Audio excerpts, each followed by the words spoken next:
यो ब्रह्माणं विदधाति पूर्वं यो वै वेदंश्च प्रहिणोति तस्मै तन्मदेवमात्मबुद्धिप्रकाशं मुमुक्षुर्वै शरणमहं प्रपद्ये। ॐ शान्तिः शान्तिः शान्तिः। शङ्करं शङ्कराचार्यं केशवं बादरायणं सूत्रभाष्यकृतौ वन्दे भगवन्तौ पुनः पुनः। ईश्वरो गुरुरात्मेति मूर्तिभेदविभागिने व्योमवद्व्याप्तदेहाय दक्षिणामूर्तये नमः। गुरुर्ब्रह्मा गुरुर्विष्णु गुरुर्देवो महेश्वरः गुरुः साक्षात् परं ब्रह्म तस्मै श्री गुरवे नमः। बोलिए सच्चिदानंद भगवान की जय।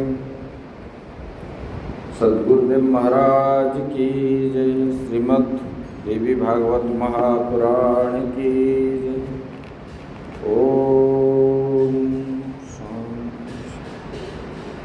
ओम नमः पार्वती पते हर हर महादेव।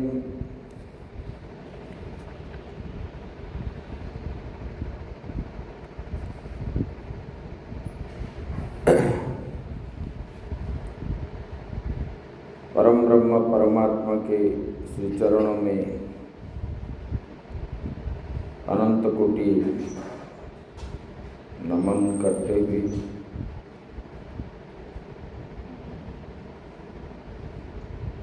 उपस्थित भक्त वृंद भक्तिमयी माताएं, अभी तक हमने पूरे 8वां स्कंद तक जो सुनते आए, इसमें बताए जीव आसक्ति होने के कारण ही उनको जो है कर्म बनता है और बार बार वो कर्म के कारण ही उसको जो है जन्म मृत्यु चक्कर में फंसता है। ये वेद में भी आया है, पुराणों में भी आता है। वास्तविक रूप में हम भी देखेंगे तो जीव बंधता अपने कर्म के द्वारा ही बनता है।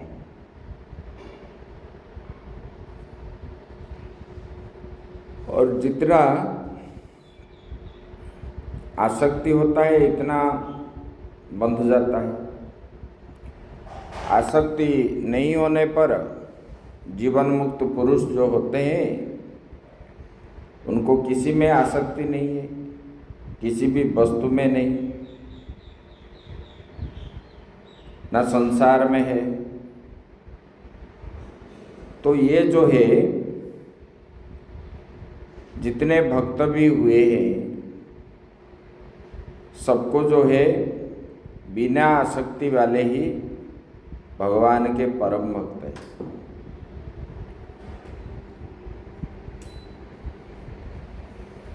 नारद जी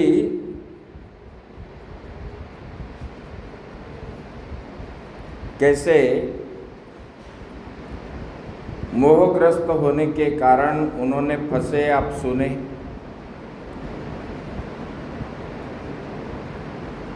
चाहे कोई भी हो, ज्ञानी भी क्यों ना हो, तो नारद जी जब उसी राजकन्या के प्रति आसक्ति हो गई तो फिर उनको विवाह करना पड़ा, वहाँ पर रहना पड़ा। फिर अपने अंदर जो है राग द्वेष उत्पन्न हो गया पर्वत ऋषि के साथ, तो सपासपी भी हो गई। उसी से ही सब कुछ हमारा उत्पन्न होता है। ऐसे वशिष्ठ विश्वामित्र भी हुए, भले ज्ञानी क्यों ना हो, जो इसके प्रति आसक्ति होता है। भगवान भी श्रापित होकर के ही जन्म लेते हैं। तो इसलिए पहले जो लोग रहते थे समाज में, शास्त्र का अध्ययन करते थे, अपने अंदर जो है राग द्वेष नहीं होता था,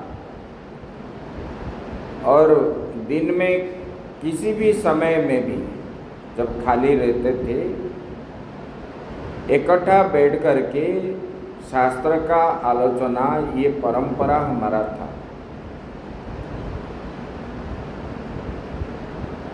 क्योंकि जब व्यासदेव जी सरस्वती के नदी के तट पर जो आश्रम बनाए, वहाँ पर बैठे हुए थे, एक बार ध्यान में देखे तो कली के भगवान श्री कृष्ण का अवतार द्वापर के बाद जो कली आएगा, भगवान चली जाने पर लोग कैसे होंगे। अभी जो सब हो रहा है वो पहले ही देखे थे ध्यान में।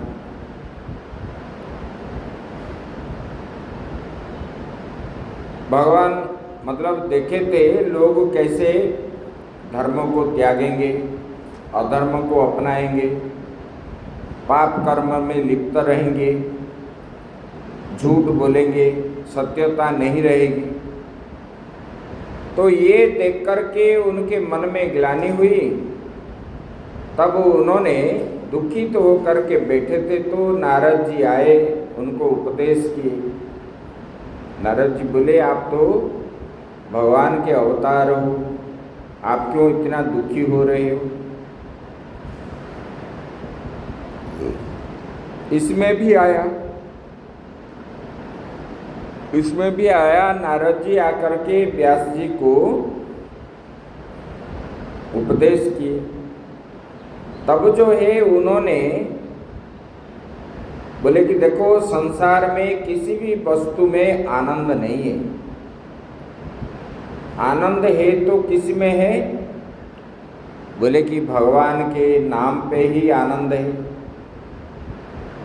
इसलिए भगवान का गुण कीर्तन आदि जिस शास्त्र में है, उसी को लोग पढ़ेंगे और उनके अंदर जो है भक्ति भावना जागृत होगी, और भक्ति होने पर ही लोगों को जो है ज्ञान होगा और उनको मुक्ति मिलेगी। लोग जो है ये कुमार्ग में नहीं जाएंगे। ये चिंतन करके व्यासदेव जी ने श्रीमद् भागवत रूपी ग्रंथ को उन्होंने रचना की।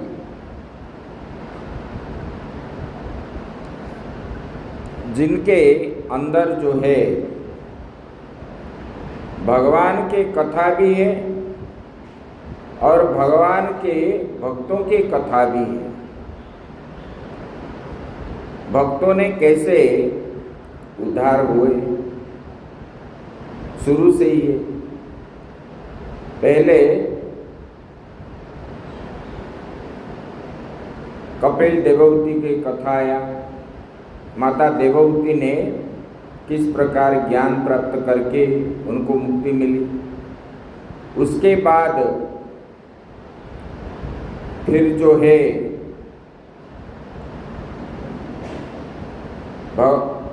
भगवान शंकर के प्रति द्वेष करने के कारण दक्ष प्रजापति को अपना सिर त्याग करना पड़ा। फिर जो है बकरे का सिर जो है उनके सिर पे लगा। जब भगवान के शरण में आया तब जो है उनको उनका कार्य पूर्ति हुआ। तब जो है पूर्ति तो हो गया, लेकिन उसी शरीर के प्रति उनका वितृष्णा हो गया। इसके बाद उन्होंने अपना शरीर त्याग दिया। फिर ध्रुव प्रसंग आया। छोटा सा बालक होने पर भी उन्होंने मन को दृढ़ करके परमात्मा में लगाया तो परमात्मा का दर्शन किया।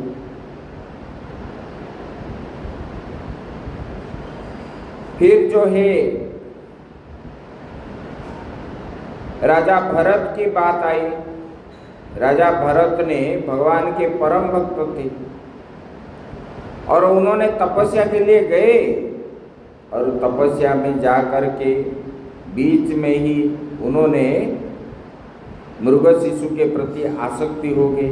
तब उनको जो है और 2 जन्म लेना पड़ा, उसके बाद मुक्ति हुई। फिर उसके बाद अजामिल की बात आई। जितना बड़ा पापी क्यों ना हो, भगवान का नाम स्मरण करने पर उनको जो है सब तुरंत मुक्ति प्राप्त होती है।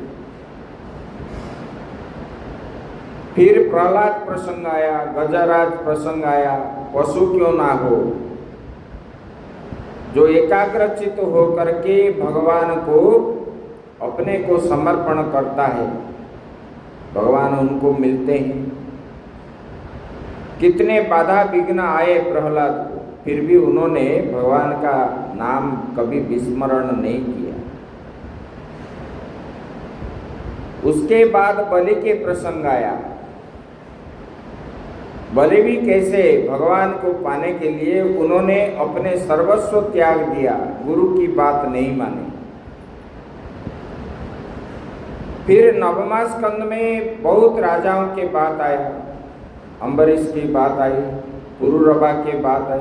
पुरुरवा देखो, नारी के प्रति आसक्ति, उर्वशी के प्रति आसक्ति होने के कारण वो अपना स्वरूप सब भूल गई।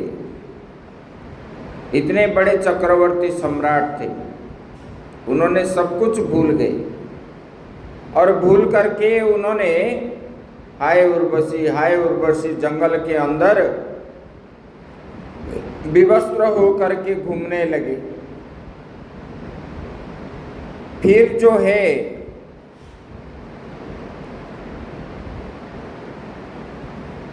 उसमें आया अजामिल की कथा। भगवान का भक्त जो होते हैं और जो है उनको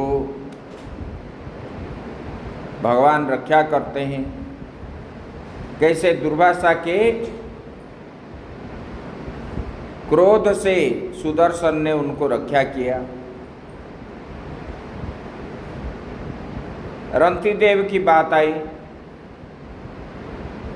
ऐसे विचित्र विचित्र भक्तों के बात आई। सबका एक ही लक्ष्य है, क्या?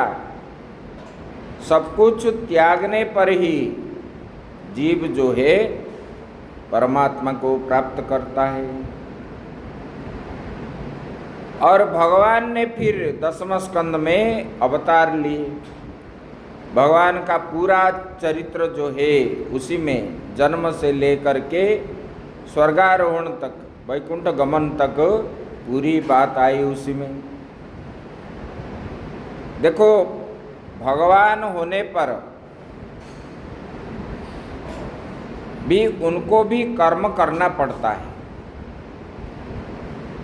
और जो है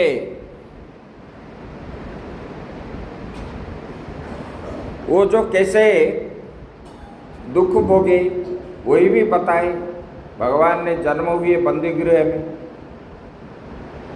और गए गोकुल में। बचपन में ही माँ बाप को त्यागना पड़ा और वहाँ पर जाते ही राक्षसों को वध किया भगवान ने। पुतना को मारे, कागासुर को मारे, द्रोणावर्त को मारे। ऐसे बहुत सारे राक्षस जो है उनको आक्रमण किए थे और भगवान ने उनको सब एक एक करके कंस के समस्त राक्षस शक्ति को ध्वंस कर दिया। फिर मथुरा गए। मथुरा में भी इसे कार्य किए। मतलब जो श्रेष्ठ व्यक्ति होते हैं वो कर्म करते हैं किस लिए, ना धर्म के लिए करते हैं।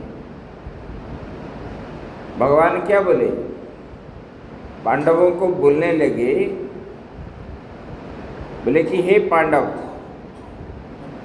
मैंने आपके साथ क्यों रह रहा हूं? आप मेरे बुआ के लड़के बोल के मैं नहीं रह रहा हूं। आप मेरे मुझे जितने हैं वो लोग भी मेरे लिए इतने ही है। मेरा तो ना कोई शत्रु है ना कोई मित्र है, लेकिन मैं उन्हीं का साथ देता हूँ जिनके पास धर्म रहता है, जो धर्म को रक्षा करने के लिए कटिबद्ध होकर के धर्म के कार्य करते हैं। बोले कि मैं उन्हीं के सपक्ष में रहता हूँ।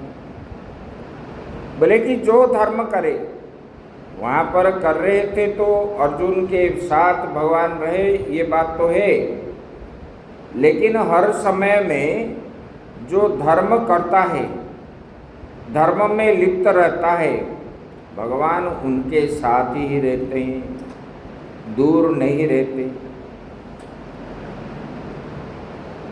बोले कि मैं अपने रिश्तेदारी देख के मैंने आपके पास नहीं रहा। बोले कि मेरा अवतार हुआ है धर्म की रक्षा के लिए, और धर्म की वजह से मैंने जो हूँ यहाँ पर आप लोगों के साथ हूँ। इसलिए भगवान ने ये चेतावनी भी दी, सबको ये शिक्षा दी,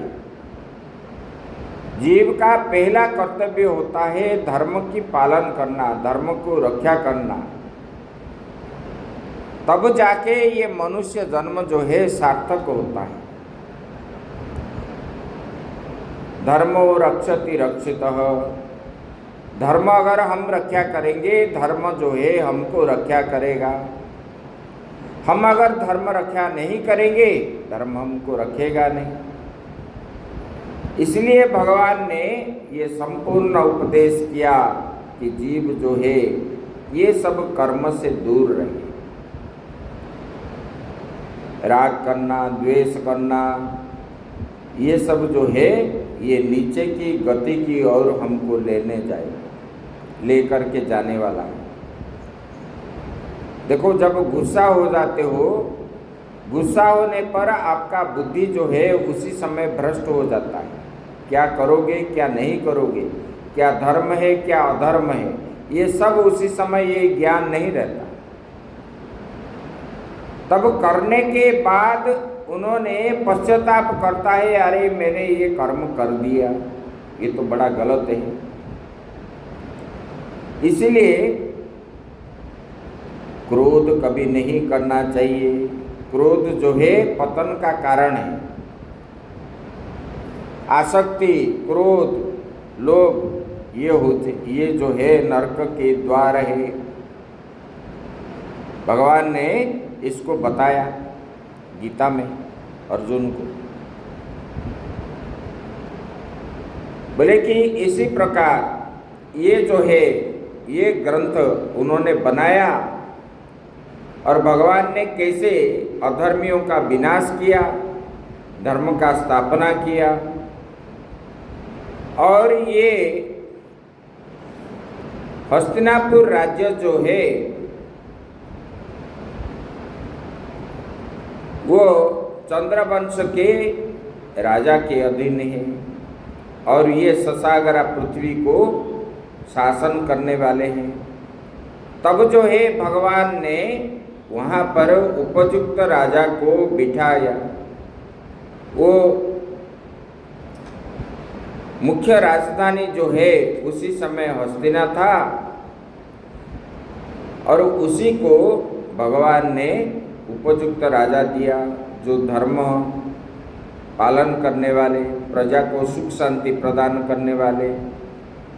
और धर्म रक्षा के लिए भगवान ने युधिष्ठिर महाराज जी को इसी प्रकार राज्य दे करके अधर्मियों को विनाश करके, जितने सारे अधर्मी थे सबको विनाश करके पृथ्वी धरा पृष्ठ से वो चल पड़े। उसके बाद जो है फिर कलियुग आया। तो ये कलियुग के लोगों के बारे में जब व्यास जी को पता चला, तब उन्होंने द्वापर के बीच भाग या अंत में ये श्रीमद् भागवत रूपी ग्रंथ को उन्होंने बनाया। और इसलिए बनाया कि इसी युग में लोग जो है 360 अध्याय बनाए, और उन्होंने ये शास्त्र को इसलिए बनाया लोग यहाँ जो है प्रतिदिन एक अध्याय पाठ करें।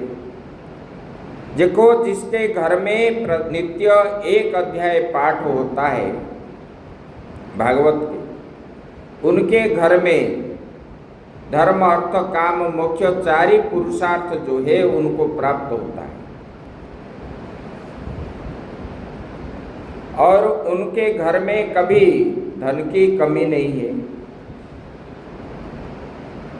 कभी वो जो है असुविधा में रहता नहीं है, कुछ ना कुछ हो जाता है, भले ही ज़्यादा ना हो, लेकिन मन के अंदर जो शांति है, भागवत जो पढ़ता है, जो समझता है, पढ़ता मतलब ऐसे गा करके जाने से कुछ नहीं मिलेगा, पढ़ करके उसको समझ करके जो पढ़ता है, उनके मन में धर्म के प्रति आस्था रहता है। इसलिए व्यासदेव जी ने ये कलियुग के लोगों के लिए 360 अध्याय वाले 18,000 श्लोक वाला जो है श्रीमद् भागवत रूपी ग्रंथ को उन्होंने बनाया कि लोगों के अंदर रुचि उत्पन्न हो और ये इसको पढ़े, लोगों के अंदर भगवान के प्रति भक्ति भाव उत्पन्न कैसे हो, तो इनका ये लक्ष्य था। इसलिए यही भारतवर्ष में लोग जो है हर घर में भागवत की पढ़ाई चलती थी। आप देखो, यूपी में रामायण ज़्यादा पढ़ते हैं लोग नित्य, यूपी मध्य प्रदेश और हरियाणा आदि में, और भागवत भी कहीं कहीं ज़्यादा पढ़ते हैं, जैसे उड़ीसा में, आंध्र में, बंगला में नित्य घर में पाठ होता है। और लोग जो है गांव के आजकल जैसे क्लब घर बनता है ना, इसी प्रकार पहले भागवत को टुंगी होता था, और वहाँ पर टुंगी भी है। भागवत की नित्य पूजन होगी और एक अध्याय पढ़ेंगे और कीर्तन करके घर जाके भोजन करके सोएंगे। और फिर जो है भागवत पूर्णिमा मानते हैं ये भाद्रव पूर्णिमा को, फिर उसी दिन ये भागवत समाप्त होगा साल भर का, फिर उसी दिन से फिर शुरू करेंगे एक एक अध्याय। और घर में द्वादशाक्षर मंत्र का आहुति करके थोड़ा सा हवन करेंगे, फिर बाल आदि को भोजन कराएंगे, कराने के बाद ही पति पत्नी जो है ये व्रत रखते हैं, फिर उसी दिन से फिर शुरू करेंगे। ये परंपरा व्यासदेव जी ने बनाए थे। और लोग धार्मिक भावना किस लिए होंगे, बोले कि इसको पाठ करने पर इनके मन के अंदर जो बंधन की भावना रहती है वो ना रहे, काम क्रोध लोभ मोह आदि से दूर रहे जीव। अभी देखो, लोग जो है सबके घर में तो भागवत है, गीता भी है, रामायण भी है, लेकिन लोगों को पता नहीं चलता। और किसी किसी के घर में जो है वो जो है ना पूजा भी होता है, बस ऐसे ही रखते हैं और धूल जमा रहता है। ना पाठ करते हैं, तब ये जो है अपने अंदर, मान लो हमको बीमार है तो अगर हम दवाई नहीं खाएंगे तो ये दवा रोग से हम मुक्ति कैसे मिलेगी हमको? ये संसार का जो रोग है, ये संसार रूपी रोग का औषधि जो है ये शास्त्र है। इसलिए मनुष्य को नित्य जो है शास्त्र की अध्ययन करना चाहिए, और शास्त्र की अध्ययन करने से आप जानने पर ही आपका दोष कहाँ पर है उसी को आप सुधरोगे। जैसे कि हम जब तक हमको मालूम नहीं है, हम रास्ते में जा रहे हैं, वहाँ पर जो है भालू है या कोई शेर है, हमको जब पता नहीं है हम चले जाते हैं। किसी ने जब बता दिया तब जो है उसी रास्ते में और कोई नहीं जाते। जब तक ज्ञान नहीं है तब तक जाते हैं। ऐसे अधर्म मार्ग में चलने वाले लोगों को अगर धर्म की पता चल जाए तो वो कभी अधर्म नहीं करेगा। इसीलिए लोगों के अंदर ये धार्मिक भावना प्रवेश कैसे हो, इसका जो है प्रयास करना चाहिए। इसको पठन पाठन करना चाहिए, सत्संग होना चाहिए और भक्तों से मिलना भी चाहिए।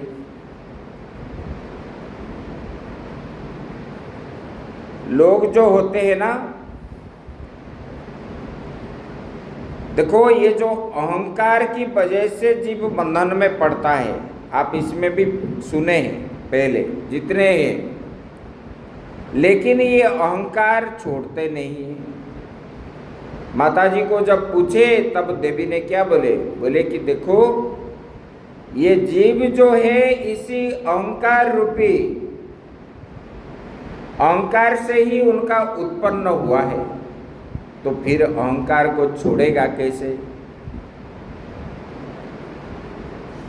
ये सारा जगत जो दृश्यमान हो रहा है ये अहंकार से ही उत्पन्न हुआ है।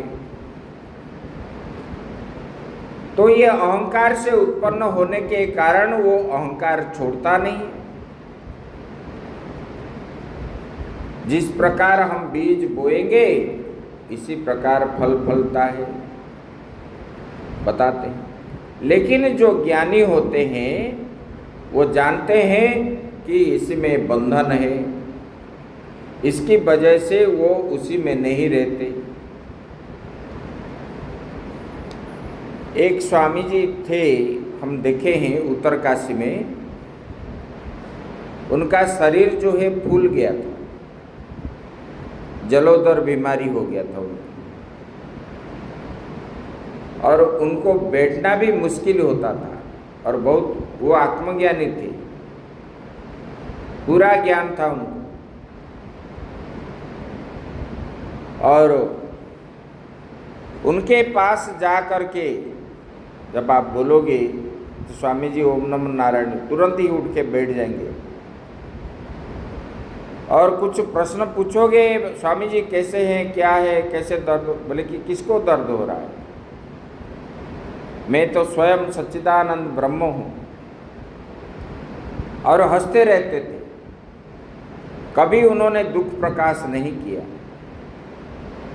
और कभी भोजन मिला तो खा लिए, नहीं मिला तो भी किसी को बोलते नहीं थे कि हम खाए कि नहीं खाए।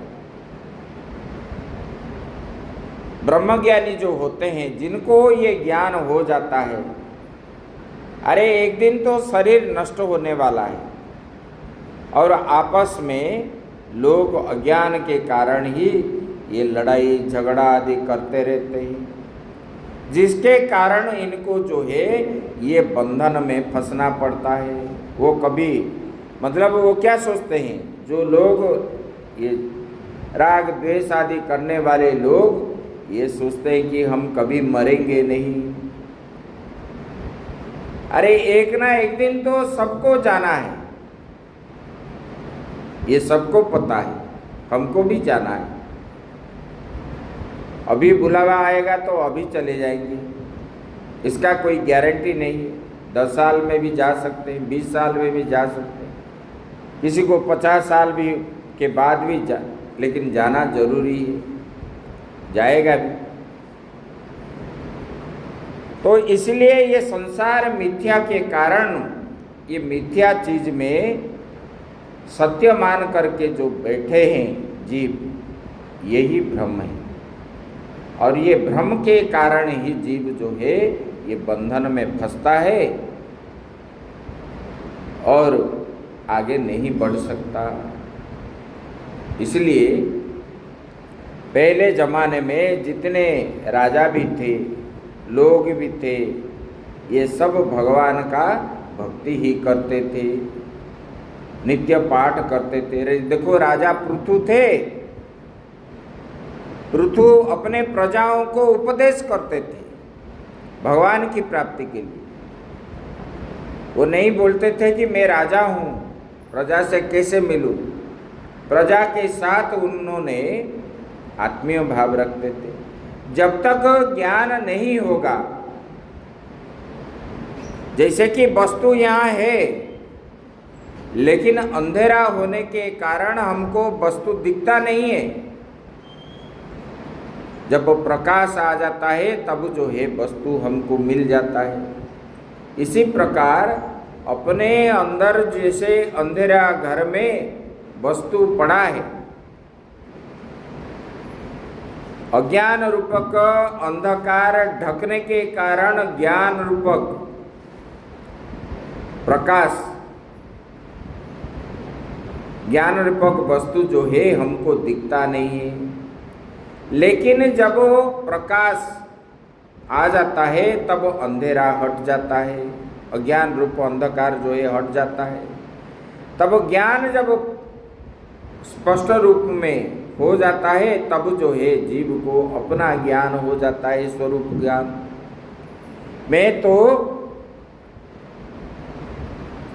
माता जी बोले ना, नेति नेति के द्वारा, ना मैं करने वाला हूँ ना मैं भोगने वाला हूँ। जब तक ज्ञान नहीं होता है वो क्या बोलता है, मैं कर लिया, मैंने खाने को दिया इनको, मैंने ही ये सारे सब बनाया, मैं इस एरिया का राजा हूँ, मैं इसी देश का महामंत्री हूँ। इसी प्रकार भाव अज्ञान के कारण होता है। अरे हम कहाँ राजा है, हम कहाँ प्रजा है। अपने कर्म किया हुआ कर्म के अनुसार ही इसी जन्म में हमको वही चीज़ करने के लिए मिलता है परमात्मा के आशीर्वाद से। और यहाँ पर भी आप गवाओगे, याद नहीं करोगे, तब जो है ये मनुष्य जन्म पाना वृथा ही है। भले कि इसी प्रकार पहले काल में, पहले युग में राजाओं ने, प्रजाओं ने, जितने बड़े बड़े लोग या छोटे हो, सबका भाव क्या था, धर्म के प्रति आस्था था और धर्म को मानते थे। इसीलिए उन लोगों को जो है दुख कभी नहीं होता था, उस समय दुख नहीं आता था। एक एक बार अगर महामारी आ जाए तो कई हजार गांव के लोग जो है एक साथ चलते थे, एक भी नहीं बचता था महामारी में। तो उसी में बहुत दुख होता था, फिर भी वो लोग दुख नहीं करते थे। बोले कि अरे हम तो वो आज गया, हम भी कल जाएंगे। लोगों के अंदर ये जो भावना है शास्त्र अध्ययन के कारण ही ये होता था। बोले कि यही बंधन का कारण है, इसलिए जीव को ये सब छोड़ने के लिए प्रयास करना चाहिए, जिसके द्वारा उनको राग होता है, द्वेष होता है, अहंकार होता है। यही बड़े रोग है और दूसरा रोग कुछ नहीं है। देखो, संसार से भय करोगे तो सांसारिक लोगों से आप मुक्ति मिल जाएगी, लेकिन परमात्मा से मुक्ति कैसे मिलेगी, यही बात है। हम लोग श्रवण कर रहे थे राजा मनु के वंश की बात। तो उनके प्रियव्रत की, उनके पुत्र जो है प्रियव्रत, उनकी कथा आया और उनके 3 कन्याएं के कथा जो है आप सुन चुके हो। आकुति, देवहूति, प्रसूति, ये 3 कन्या हैं। तो बोले कि इसी प्रकार रुचि के साथ आकुति को विवाह दिए और कर्दम ऋषि के साथ देवहूति को और दक्ष प्रजापति को जो है प्रसूति को दिए। तो बोले कि इन्हीं लोगों से ही ये सारा संसार जो है उत्पन्न हुआ है। जितने सारे जीव हैं सब उत्पन्न हुए। बोले कि उसके बाद मनुपुत्र की बात बताए तो ये प्रियव्रत की आख्यान आया। ये राजा प्रियव्रत जो थे, इसमें नहीं है, दूसरे में है। ये उनको निवृत्ति मार्ग जाने की रुचि थी उनके मन में, मतलब संन्यास होना। फिर भी उन्होंने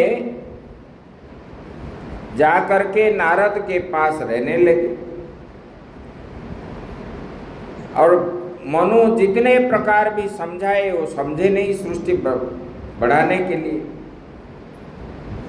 तब ब्रह्मा जी ने उनको जा करके बोले कि हे पुत्र, अभी जो समय है आपका कर्म है संसार की वृद्धि कराना।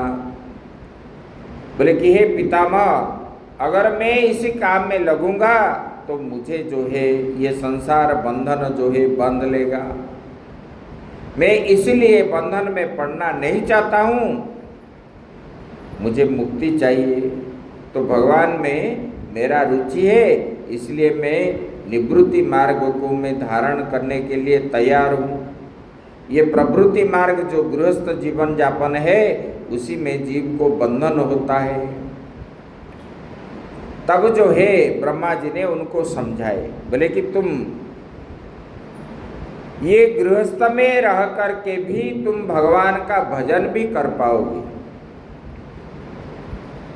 तो बोले कि आप जितना भजन करना है करो, फिर जो है आप जो है व्यवस्था भी करना पड़ेगा समाज के लिए, क्योंकि ये सामाजिक प्राणी है।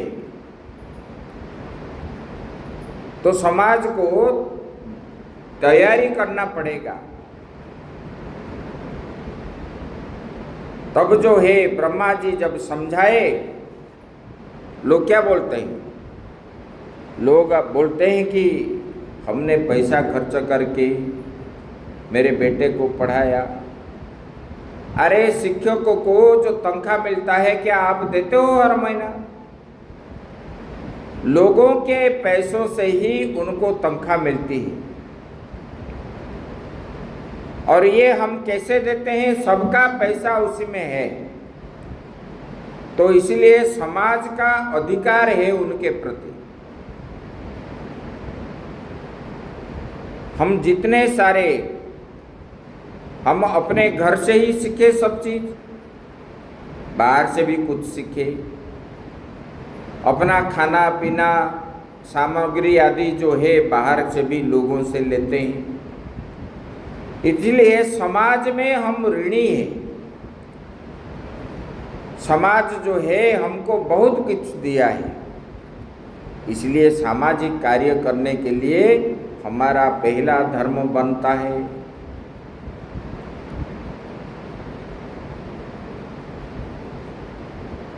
तो ये चाणक्य ने भी ये उपदेश किए थे। लोग कहते हैं अपना कुछ नहीं मानते, सर्वस्व त्याग करके घूमते हैं, काम करते हैं, धर्म के लिए, देश के लिए, जाति के लिए, इसलिए करते हैं, ये भी पुण्यवान काम है। कई घंटा लोग जो है कई दिनों तक सोए नहीं,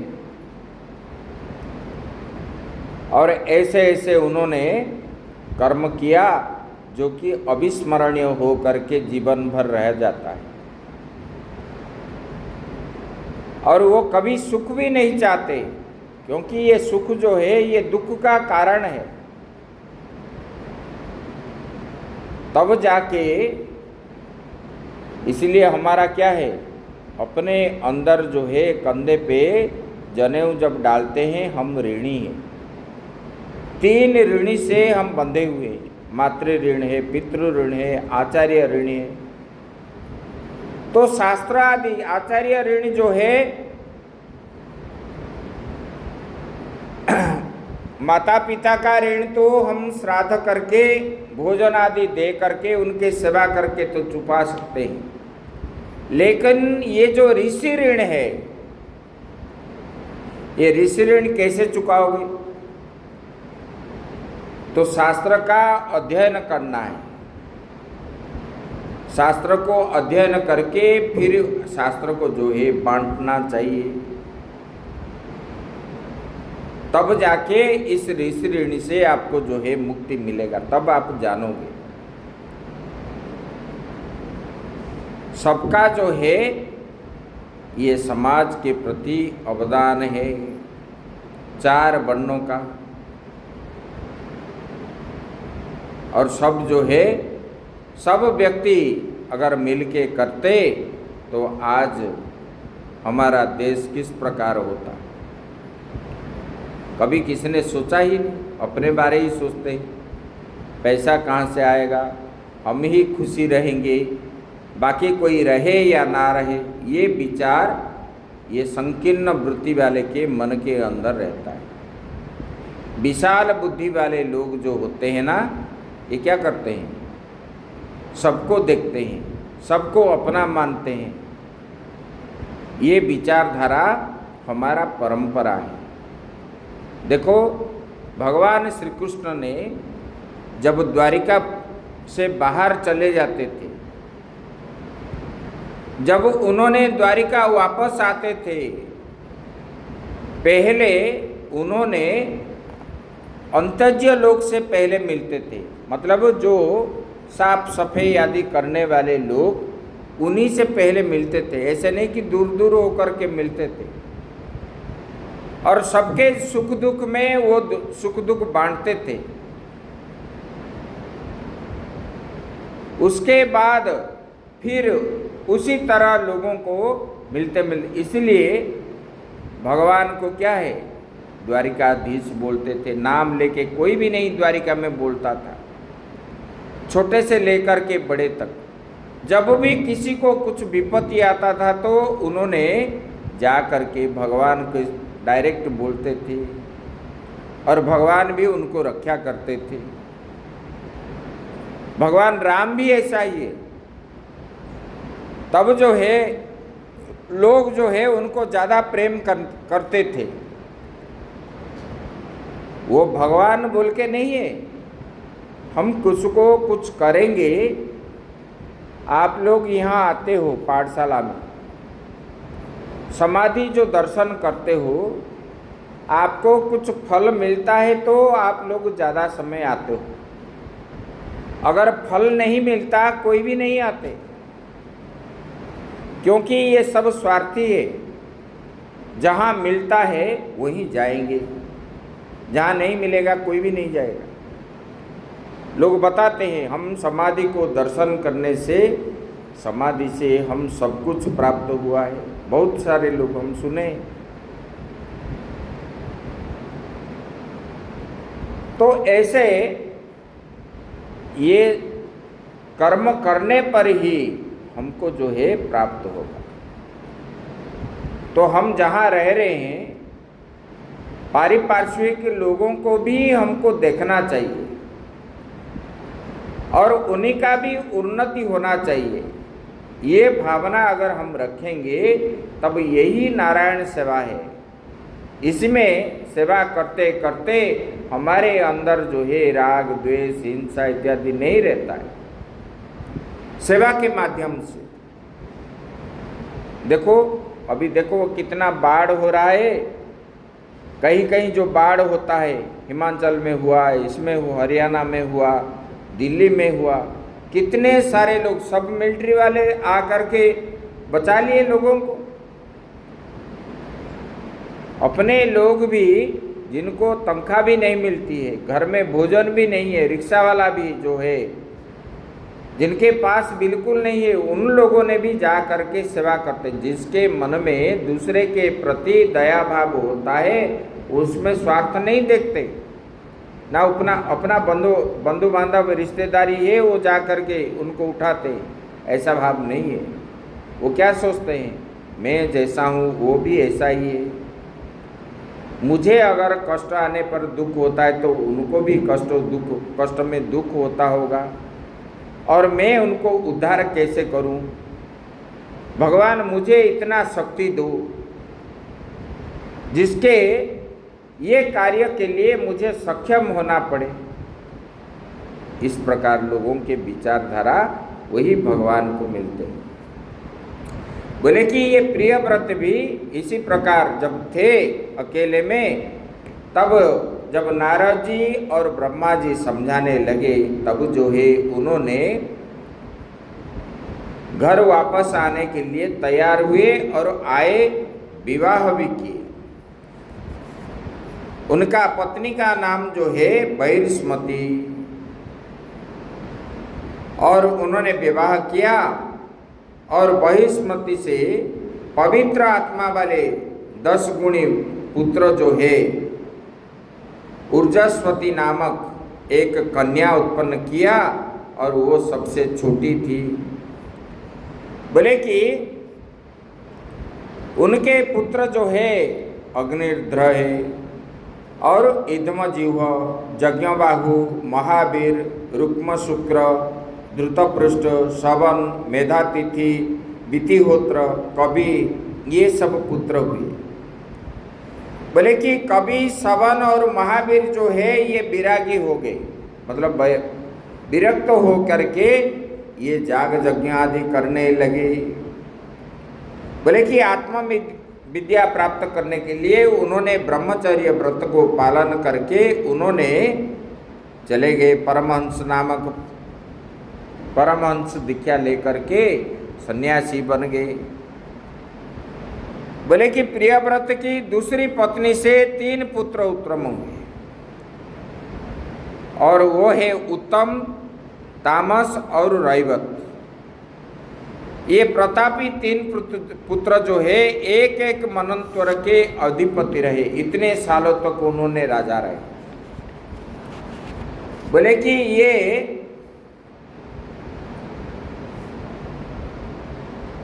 प्रियव्रत ने, उन्होंने उनके शासन के समय में सारा ससागरा पृथ्वी जो है उनके शासन में था। जितने सारे अभी देश देख रहे हो, ये सब उन्होंने अपना रथ लेकर के ये पूरा पृथ्वी का जो है उन्होंने परिक्रमा किया। बोले कि देखो, उनके मन में आया पृथ्वी के प्रथम भाग जो है प्रकाशित हो रहा है, जहाँ पर सूर्य जो है पहले दिखाई देते, उसी जगह जो है उसी पक्ष का जो है आलोक होता है। लेकिन उनका जो विपरीत पक्ष है वो अंधेरा है।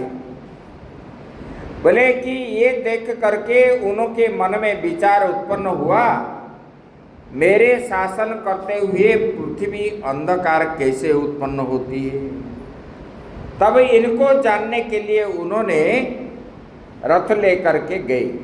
जैसे कि एक पेंडू हम लेंगे, पेंडू के सामने हम कुछ लाइट के सामने रखेंगे तो लाइट जिस सामना में है वो पेंडुका उसी भाग क्या है, आलोकित रहेगा। लेकिन आलोकित के विपरीत भाग पेंडुका जो है आधा प्रकाश रहेगा, आधा अंधेरा रहेगा। क्योंकि आलोक का गति जो है स्वच्छ पदार्थ में ही वो गति हो सकता है और अस्वच्छ पदार्थ में उसका गति होता नहीं। और ये पृथ्वी जो है अस्वच्छ है, मिट्टी है। मिट्टी के कारण सूर्य रश्मि भेदन करके नहीं जा पाती। और स्वच्छ वस्तु जो है दर्पण है। बोले कि ऐसे ये अंधकार कैसे मेरे शासन काल में उत्पन्न होती है, तब जो है उन्होंने इसको जानने के लिए निवारण कर दूंगा ऐसा मान करके उन्होंने गए। और मनु के पुत्र प्रियव्रत जो है सूर्य सदृश तेज वाला रथ को चला करके जब गए, जगत को प्रकाशित करते हुए पृथ्वी का बोले कि पृथ्वी की 7 परिक्रमा उन्होंने किए। एक बार नहीं 7 बार परिक्रमा किए पूरे पृथ्वी को। बोले कि उसी समय पृथ्वी जहाँ जहाँ पृथ्वी के ऊपर रथ का पहिया पड़ा, बोले कि वे स्थान सब जो है समुद्र बन गए। रथ का पहिया प्रियव्रत ने जहाँ पर गिराए रखे रथ को, वहाँ समुद्र बन गया। बोले कि पृथ्वी की परिक्रमा के बीच के स्थल विभागानुसार 7 द्वीप हैं, 7 समुद्र है जो बोलते हो ना, ये 7 द्वीप बन गया। बोले कि पाइयों के घसते घसते ये सब बन गए। पहले पृथ्वी जो है आबड़ा खबड़ा भी था, समतुल नहीं था। प्रियव्रत के रथ जब चला तब जो है ये पाइया से ये सब ये हो गया। बोले कि तभी से पृथ्वी जो है 7 द्वीप है। बोले क्या है 7 द्वीप? बोले कि एक तो जम्बू द्वीप है, लक्ष्य द्वीप है, साल्म द्वीप है, कुश द्वीप है, क्रौंच द्वीप है, शाक द्वीप है और पुष्कर द्वीप है। ऐसे 7। और हम लोग जहाँ पर रहते हैं वही जम्बू द्वीप है। आप संकल्प में करते हो ना, जम्बू द्वीपे भारत खंडे भारत वर्षे, ये भारत ये जम्बू द्वीप में अंतर्गत है। बोले कि उस द्वीप के बाहर चारों ओर विभाग क्रम से समुद्र जो है प्लावित होने लगे। बोले क्या क्या है? बोले कि एक क्षीर समुद्र है और इक्षु रसोद है, गन्ने की रस समान समुद्र है। और एक जो है सुरद है, और एक सुरद मतलब मदिरा, मद। और दूसरा जो है घृत है, घी समुद्र है। और क्षीरोद है, दुग्ध समुद्र है। और जो है दधिंडो है, दही के समान। और शुद्धोद है, शुद्ध जल का है। इसी नाम से जाने जाते हैं। तभी से ये 7 समुद्र भी विख्यात है, 7 द्वीप प्रसिद्ध है। इसी प्रकार ये उनके समय में उनके रथ से उत्पन्न हुआ है। बोले कि क्षीरोद, बोले कि ख्यारोद समुद्र से घिरा हुआ। ख्यारोद मतलब जो नमकीन पानी है समुद्र का। बोले कि वो पहला द्वीप है जो घिरा हुआ द्वीप, वो ही जम्बू द्वीप है। बोले कि राजा प्रियव्रत जो है अग्निद्र नामक पुत्र को जो है ये जम्बू द्वीप के राजा बना दिए।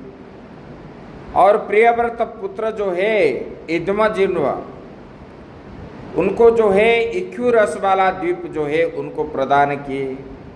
इसी प्रकार ये 7 द्वीप जो है 7 पुत्र को दे दिए। और इसी में राजा बना दिए सबको। और फिर राजा प्रियव्रत जो है अपने जो कन्या थी ऊर्जस्वती, उनको जो है शुक्राचार्य को समर्पित कर दिए, उनको विवाह, शुक्राचार्य के साथ उनका विवाह कर दिए और उन्हीं से देवजानी जो है उत्पन्न हुई है। इसी प्रकार ये करके प्रियव्रत जो है वो जोग मार्ग का आश्रय ग्रहण किया, घर द्वार सब छोड़ करके अपने पुत्र को राजा बना करके उन्होंने वानप्रस्थी हो करके जंगल में रहे और भगवान का भजन किए। अंत में उन्होंने भगवान को ही प्राप्त हो गए। उसके बाद ये जो है पृथ्वी का वर्णन है भूगोल खगोल का। बोले कि ये भूमंडल में सब पर्वतों का नाम है, पर्वत कैसे हुआ, कितने योजन का है, ये सब बड़े विस्तार से हुआ है। और इसमें सुमेरु पर्वत का वर्णन आया और ये सुमेरु पर्वत में गंगा अवतार हुआ है। गंगा जी उधर से प्रवाहित हो करके देवलोक हो करके वो जो है मर्त्यलोक, वो पहले उन्होंने इस प्रकार आया। बोले कि ये युग के अनुसार गंगा जी का प्रभाव ये बता रहे हैं। बोले कि गंगा प्रवाह को जानने वाले तथा सभी प्राणियों के हित की कामना करने वाले उदार हृदय जो है सप्तर्षि भी वहीं रहते हैं। वहाँ पर गंगा जी उत्पन्न हुए, निकले, वहाँ सप्तर्षि रहते हैं और गंगा जी का वहाँ पर प्रदक्षिण करते हैं। बोले कि जो गंगा जी का दर्शन करता है और उनमें स्नान करता है, उनको जो है पुण्य प्राप्त होता है। इसलिए नित्य निरंतर जो है वहाँ पर सिद्धगण और जो है वहाँ पर रहने वाले सिद्ध तपस्वी मुनि आदि सब जो है गंगा जी में स्नान करते। बोले कि उसके बाद ये गंगा जी पहले उसी दूसरे पुराण में आता है, इसमें नहीं है। पहले उन्होंने ब्रह्मा जी के कमंडल में थे और ब्रह्मा जी के कमंडल में जब थे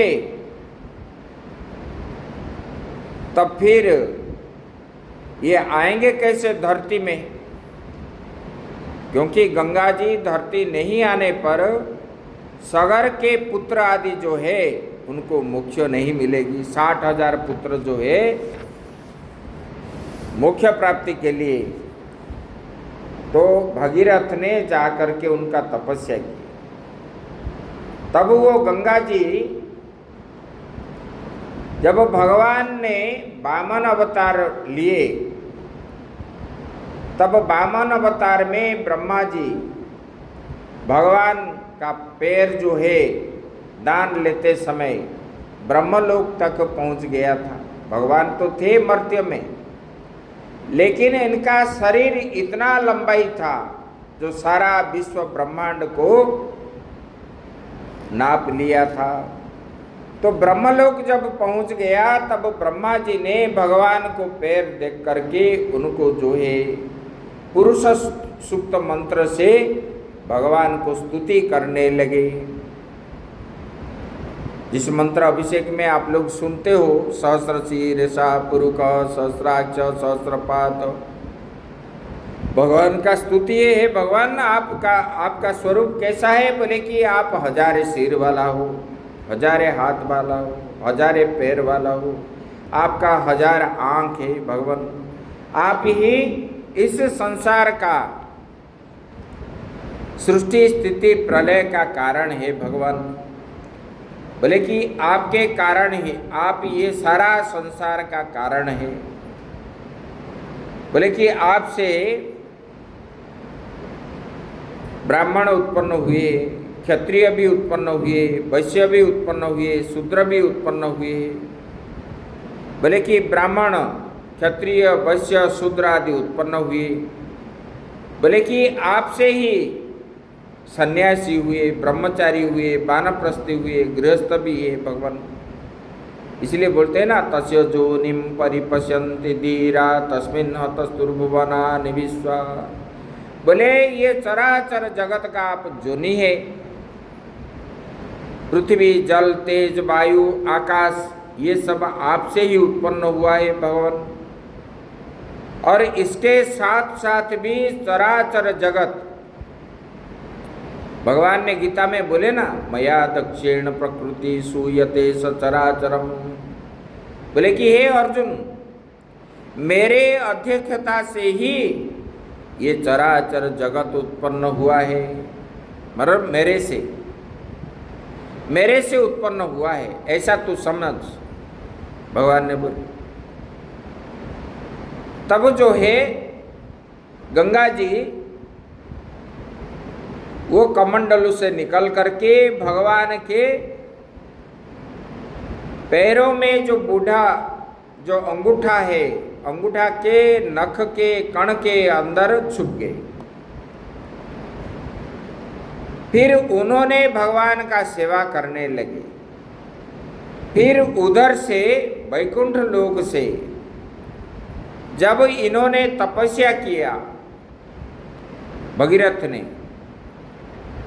तब जो है गंगा जी उनके ऊपर प्रसन्न होकर के बोले, हे भगीरथ, मैं आपके ऊपर प्रसन्न हूँ और मैं जाऊंगी। तो फिर जो है मैं इसी लोक से मर्त्य को अगर जाऊंगी, तब मर्त्य में अगर कोई धारण करने वाला शक्ति अगर ना हो, तो मेरा जो धारा है वो पाताल तक चली जाएगी। तब गंगा जी पातालगामी हो जाएंगे। तो बोलेगी, माता मैं क्या करूं फिर? बोले कि आप जो है मुझे धारण करने वाले शक्ति जो है शिव जी के पास है। तो बोले कि आप शिव जी का तपस्या करो, शिव जी को मनाओ। फिर भागीरथ ने शिव जी को तपस्या किया और शिव जी को तपस्या करने के बाद शिव जी संतुष्ट हुए और शिव जी बोलने लगे। बोले कि हे भगीरथ, तुमको क्या चाहिए बोलो। बोले कि भगवान, मेरा पितृ के उद्धार के लिए गंगा जी का मैंने तपस्या किया और गंगा जी मेरे ऊपर संतुष्ट भी है। बोले कि मैंने अभी ये विष्णु लोक से अगर गिरूंगी तो जो है मेरा प्रवाह को रोकने वाला और कोई है ही नहीं, तो मैं पातालगामी हो जाऊंगी।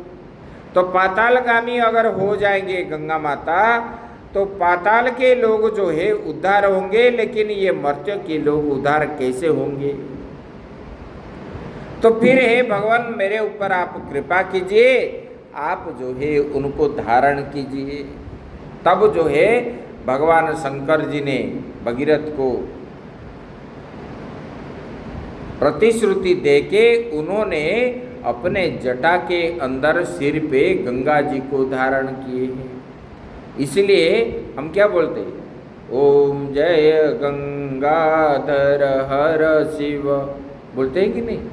गंगा को धारण करने के कारण भगवान का एक नाम है गंगाधर। चंद्रमा को धारण किए सिर पे, इसलिए चंद्रशेखर बोलते हैं। शिव जी का कृपा जो है अलग अलग सब है और उनका कार्य भी इस प्रकार विचक्षण है। तब जो है गंगा जी धरा पृष्ठ में आए तो ये बोले कि ये गंगा जी जो है प्रदक्षिणम प्रकर्मन्ति सर्वलोको हितेप्सव आत्यंतिकी सिद्धिरियम तपसाम सिद्धिदायिनी। बोले कि ये मोक्ष देने वाली है। सिद्धि मतलब मोक्ष प्रदान करने वाली। बोले कि ये गंगा तपस्या, गंगा जी के पास तपस्या करने वाले पुरुष को जो है वो क्या है, मोक्ष प्रदान करती है। बोले कि ऐसे समझ करके सिर पर जटाजिट धारण करने वाले सिद्धगण जो है नित्य निरंतर वहाँ पर स्नान करते हैं।